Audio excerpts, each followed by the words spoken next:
Ibn Hajeri tregon: një ditë nëna ime filloi të qaj me dënes. Rastisi që atë ditë të kem mësim në xhami, por e lash mësimin për hatër të nënës. Atë natë më zuri gjumi me dorën në kokën e nënës, kurse dorën tjetër në dorën e saj. Gjatë gjithë kohës, lutesha dhe lexoja suren El Ikhlas, derisa më mbi dora që mbaja në kokën e nënës. Në një moment thash me vete: o Zot, të kujdesem për dorën dhe ta heq, apo ti kushtoj rëndësi nënës me qëllim që të mos e zgjoj. Një mendim tjetër më tha: dora është e imja, kurse me respektin e nënës, unë shpreh bindje ndaj Zotit. Në një moment tjetër thash me vete: o Zot, të kujdesem për dorën dhe ta heq, apo ti kushtoj rëndësi nënës me qëllim që të mos e zgjoj. I njëjti mendim më tha: dora është e imja, kurse me respektin e nënës, unë shpreh bindje ndaj Zotit. Për Zotin, dijet e thella që kam nxënë sot, ja dedikoj bereqetit asaj nate. Ibn Hajeri ka shpjeguar koleksionin e saktë të haditheve të Imam Buharit dhe ky libër vazhdon të jetë referencë edhe sot e kësaj dite.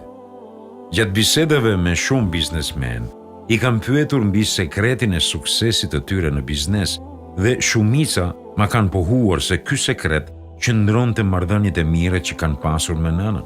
Sipas tyre, në momentin që u kanë kërkuar nënave të luten për ta dhe janë lutur, u janë hapur dyert e suksesit dhe të bereqetit. Kam një mikun tim në Angli i cili është me profesion doktor. Njëherë erdhi ati i tij për ta vizituar nga Egjipti. Një ditë dolëm të tre për shëtitje dhe në një moment babai të shokut tim ju zgjidh lidhse e këpucës. Me ta vënë re djali i tij, u përkul dhe ja lidhi lidhsen. I ati i rahu supet dhe i tha: Zoti qoftë i kënaqur me ty, o biri im. Bëj të qeshin dhe të gëzojnë. Kjo mund të arrihet me një fjalë të butë, me një anekdot për të qeshur, me një puthje të dorës. Mos u thyej zemrën prindërve dhe nëse kjo ndodh, bëj çmos që t'u kthesh humorin, dërgoju një kartolin ose bëju një dhuratë.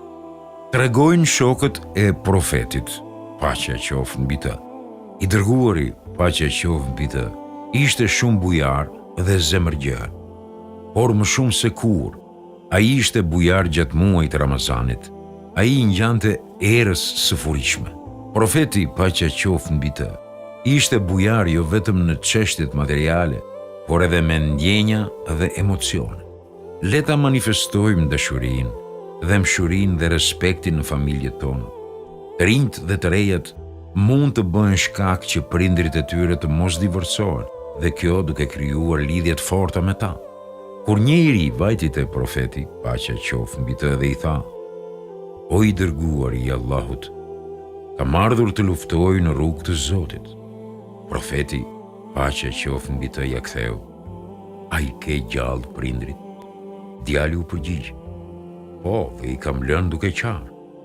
Profeti, paqja qoftë mbi të, i tha: Theu dhe bëj të qeshin ashtu siç i bëre të qajin. Atje e ke xhihadin.